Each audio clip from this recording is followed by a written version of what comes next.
18 मई 1974 राजस्थान के पोखरण के रेगिस्तान में दोपहर के ठीक 3:45 पर अचानक धरती कांप उठी। एक जोरदार धमाका हुआ, इतना तेज कि आसपास की जमीन हिल गई। लेकिन यह कोई साधारण विस्फोट नहीं था। यह था भारत का पहला परमाणु परीक्षण, स्माइलिंग बुद्धा।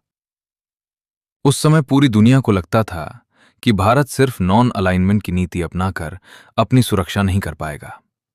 लेकिन भारत ने चुपचाप दुनिया को चौंका दिया। अमेरिका के होश उड़ गए, कनाडा, यूके और फ्रांस सब हैरान रह गए। सवाल सिर्फ एक था, भारत ने यह कैसे कर दिखाया?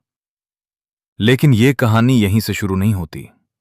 इसकी शुरुआत होती है वर्ल्ड वॉर II से, जब अमेरिका ने atomic bombing of Hiroshima and Nagasaki में लिटिल बॉय और फैट मैन गिराए।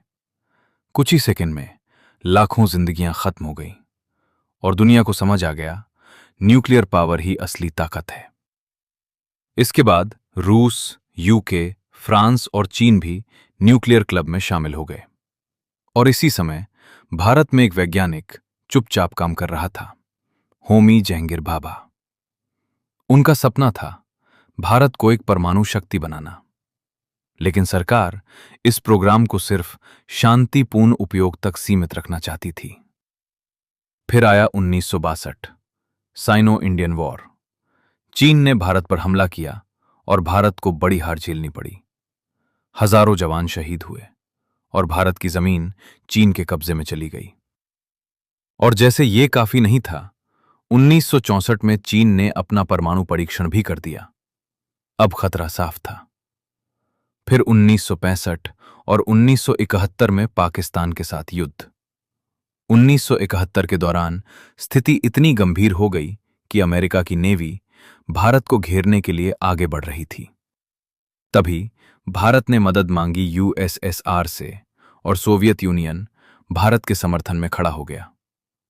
यहीं से भारत के नेताओं को समझ आया, अगर जिंदा रहना है तो ताकतवर बनना पड़ेगा। लेकिन तभी 1966 में एक के बाद एक दो बड़े झटके लगे। होमी जहांगीर भाभा की प्लेन क्रैश में मौत हो गई और कुछ ही दिनों बाद लाल बहादुर शास्त्री की संदिग्ध परिस्थितियों में मौत हो गई।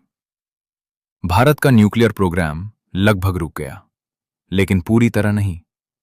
नई लीडरशिप आई, इंदिरा गांधी, और उन्होंने फैसला किया भारत अब परमाणु शक्ति बनेगा। इसके बाद शुरू हुआ सबसे गुप्त मिशन।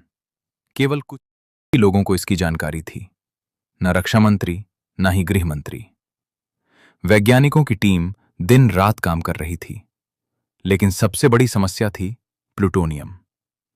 कई रिसोर्सेज बंद कर दिए गए, सिर्फ एक लक्ष्य के लिए, पहला परमाणु परीक्षण। और फिर 18 मई 1974 पोखरण में बटन दबाया गया और भारत ने इतिहास रच दिया। दुनिया चौंक गई, अमेरिका नाराज हो गया, कनाडा ने सपोर्ट वापस ले लिया, भारत पर टेक्नोलॉजी बैन लगा दिए गए। लेकिन भारत नहीं रुका। 24 साल बाद फिर वही जगह, पोखरण। इस बार नेतृत्व में थे अटल बिहारी वाजपेयी और एपीजे अब्दुल कलाम। इस मिशन को इतना गुप्त रखा गया कि CIA तक को भनक नहीं लगी। वैज्ञानिकों ने नकली नाम इस्तेमाल किए, रात में काम किया और रेगिस्तान में सब कुछ छुपाया। 11 मई 1998 एक साथ 3 धमाके। फिर 13 मई को 2 और परीक्षण। भारत ने दुनिया को बता दिया, हम अब न्यूक्लियर पावर हैं। इस मिशन का नाम था ऑपरेशन शक्ति। दुनिया ने विरोध किया, अमेरिका ने धमकाया, लेकिन भारत ने साफ कहा, यह हथियार हमारी सुरक्षा के लिए है। और सच भी यही है। इतिहास गवाह है, भारत ने कभी पहले हमला नहीं किया, लेकिन खुद की रक्षा हमेशा की है। अगर उस समय भारत यह कदम ना उठाता, तो क्या आज हम सुरक्षित होते?